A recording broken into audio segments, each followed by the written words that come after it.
opet sa vama i danas ću vam pokazati kako možete nešto snimati uz pomoć nekog auta.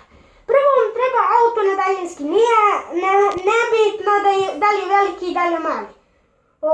Mi smo koristili jedan Hammer, pa od materijala vam treba vam neki selfie štap i neki telefon da bi to mogli zalepiti, da bi mogli snimati. Mi smo napravili poligon, pa ćemo vam pokazati kroz video kako to radi. Pa ajmo na video.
Nove zebancije, svaki dan novi eksperiment.